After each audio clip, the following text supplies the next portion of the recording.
Buenos días, Oscar. ¿Cómo está, profesor? Muy buenos días. Bien, bien, listo ya para iniciar la semana. Muy bien. Además que va a ser una semana corta. En 5 minutitos iniciamos. Y profe, gracias. Ándale, cierro mi micrófono.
Buenos Buenos días. días, Miguel.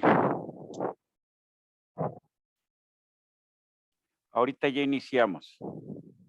Sí.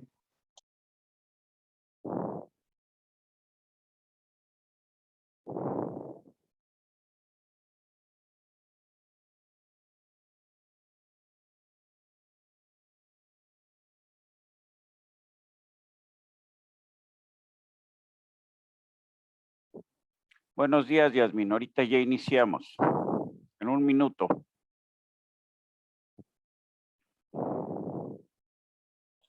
Buenos días, profe, y gracias. Ándale, ahorita ya iniciamos.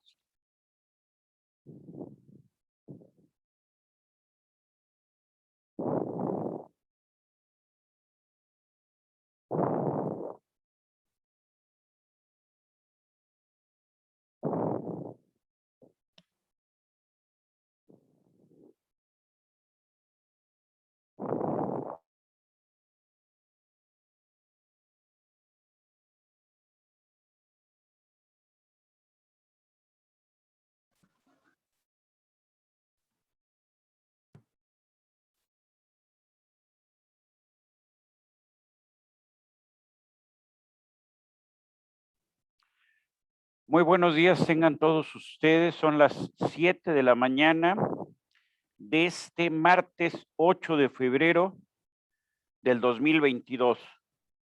Vamos con nuestra tercera sesión, ¿verdad? Tercera sesión de nuestro curso de mecánica de sólidos.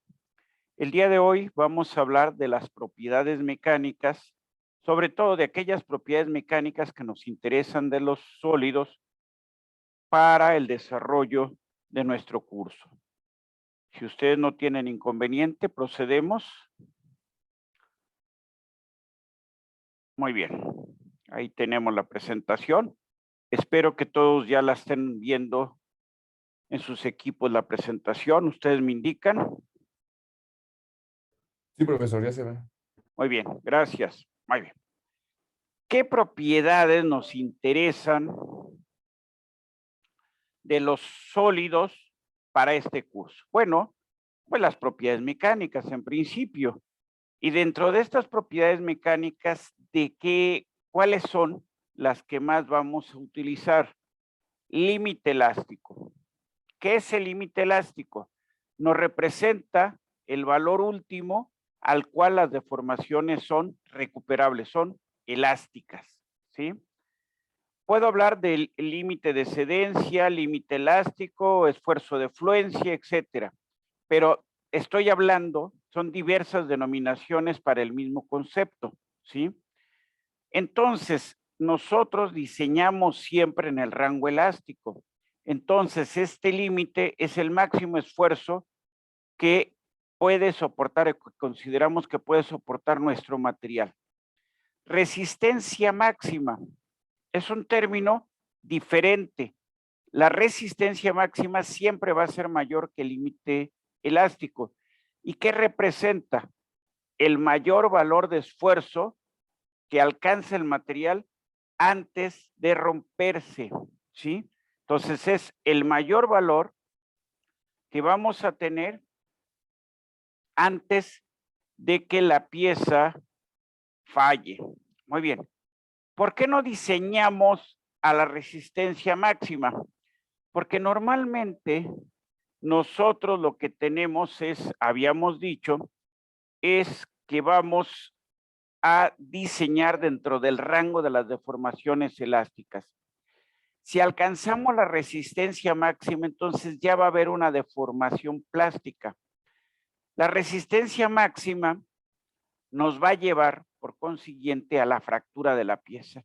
Entonces nosotros no consideramos que la pieza falla porque se rompió, sino porque presentó una deformación plástica o deformación permanente. Si el material es frágil, por ejemplo el concreto, prácticamente este límite elástico y esta resistencia máxima tienen la misma magnitud. Entonces, en un material frágil puede ser, dada la dificultad de definir el límite elástico y dado que para motivos prácticos se considera que no hay deformación plástica, en un material frágil vamos a trabajar con la resistencia máxima, ¿sí? Ahora bien, módulo de elasticidad, ¿sí? ¿Qué representa? Es la razón de proporcionalidad de un esfuerzo con una deformación en el rango elástico. Módulo de rigidez a corte que vamos a indicar con una G mayúscula. El módulo de rigidez a corte representa la proporcionalidad de los esfuerzos cortantes con las deformaciones a corte. Coeficiente de Poisson que vamos a indicar con una NUM. Representa la relación de la deformación sobre el eje de aplicación de la carga con respecto a la deformación en un eje transversal a la carga. Tenacidad de fractura representa la relación máxima o la máxima combinación de esfuerzo con una discontinuidad en el material, o sea, con una fisura, con una grieta en el material. En todos los materiales va a haber discontinuidades, entonces siempre podremos hablar de una tenacidad de fractura. Resistencia a la fatiga, este es un término ya muy antiguo que pues en muchos de los casos ya ha quedado superado. La resistencia a la fatiga se ligó desde hace 150 años con el límite elástico o con la resistencia máxima, ¿sí? El límite a la fatiga o resistencia a la fatiga representa la máxima carga que puede soportar el material cuando se somete a ciclos de carga. O sea, cuando la carga varía con el tiempo. Por ejemplo, en el ala de un avión tenemos cargas variables. Va a depender de las condiciones de vuelo la carga que se esté aplicando sobre las alas. Entonces, las alas, los elementos estructurales del ala, están sometidos a fatiga. Y en términos generales, yo diría que la mayoría de los elementos mecánicos están sometidos a fatiga. Muy bien. Perfecto. Vamos a hablar también de los concentradores de esfuerzo. O sea, en un material o en una pieza donde hay cambios de sección, se van a presentar concentradores de esfuerzo. Los concentradores de esfuerzo, ¿qué van a hacer? Que la pieza falle, ¿sí?, bajo cargas que aparentemente podría resistir o debería resistir. Y luego vamos a hablar de nuestras condiciones, vamos a decir de selección, ¿sí? Nuestros criterios para definir si el material A, el material B o el material C son los más adecuados. Por ejemplo, si estamos hablando de los elementos estructurales de un avión, ¿qué propiedades para ustedes serían fundamentales en esos elementos estructurales? Indíquenmelo si quieren por el chat. A ver, entonces repito, en la estructura de un avión, ¿qué propiedades serán fundamentales al momento de seleccionar el material? Por favor, si quieren por el chat, esperamos unos segundos.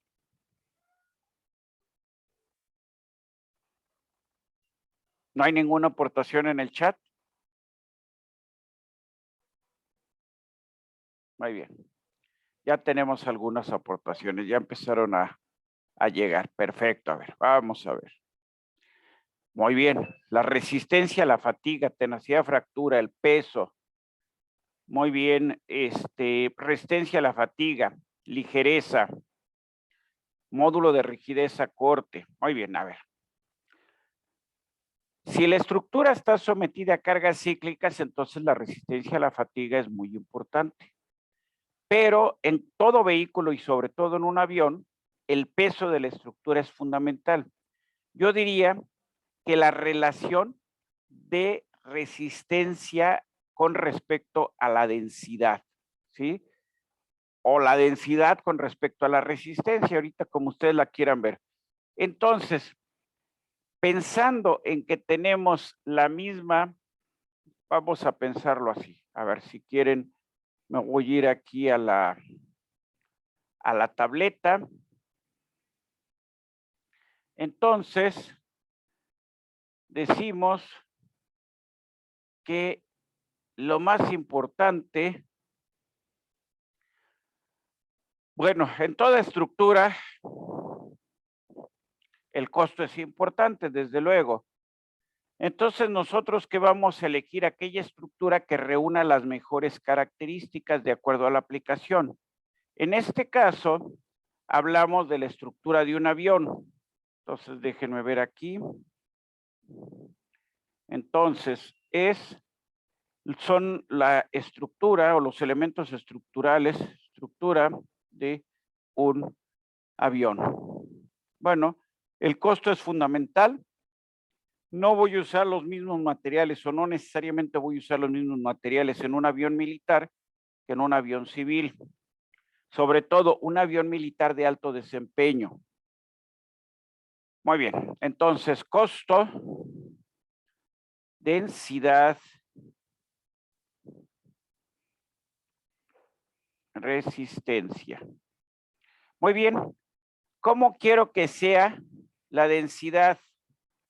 Yo lo que quiero es que la densidad sea la mínima posible. ¿Y cómo quiero que sea la resistencia?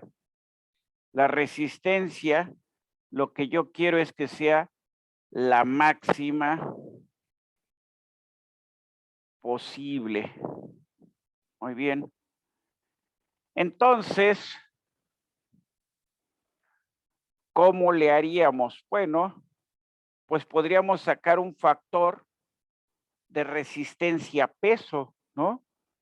De tal manera que se minimice la densidad. A ver, entonces ese factor, ¿qué les parece? Les voy a poner una posibilidad y ustedes me dicen si está bien. Que el factor sea la resistencia entre la densidad. Muy bien. Entonces, ¿qué es lo que harían con este factor? ¿Les parece bien ese factor? Resistencia entre densidad. ¿Y este factor cómo debe de ser? Debe de ser, vamos a ponerlo así. Muy bien. Este factor debe de ser, se debe de maximizar o minimizar, así como está el cociente. Maximizar, ¿no? Así es. No, sabes que ahora está la idea. ¿Sí? Y entonces todavía podríamos ver el costo, ¿sí? Entonces podríamos también sacar de tal manera que el costo a final de cuentas, pues el costo no tengo que decir mucho, ¿no? El costo a final de cuentas, lo que queremos es minimizarlo, ¿no? Entonces, estos son factores que ustedes deben de considerar, estos y muchos más, que ustedes deben de considerar al hacer la selección de un material. Yo decía, en un conductor eléctrico, pero no cualquier conductor, ¿sí? Estábamos hablando de líneas de alta tensión. Muy bien. Entonces, en este caso, ¿qué necesitan ustedes? Maximizar, bueno, el peso, vamos a ponerlo así. Peso, ¿qué es lo que queremos? Maximizar.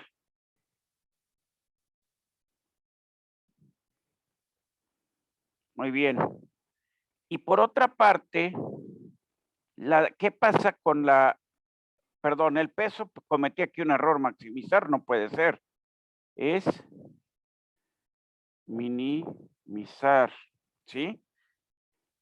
Y lo que diríamos que sí tenemos que maximizar. Entonces, este parámetro sí lo tenemos que. ¿Estamos de acuerdo? Entonces, por ejemplo, si voy a trabajar con esto,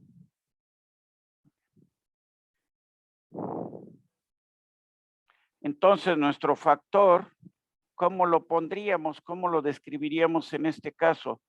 Se me ocurre así. Conductividad. Y esto lo dividimos entre la densidad o el peso, como ustedes lo quieran ver. Y este valor, ¿qué tenemos que hacer? Tenemos que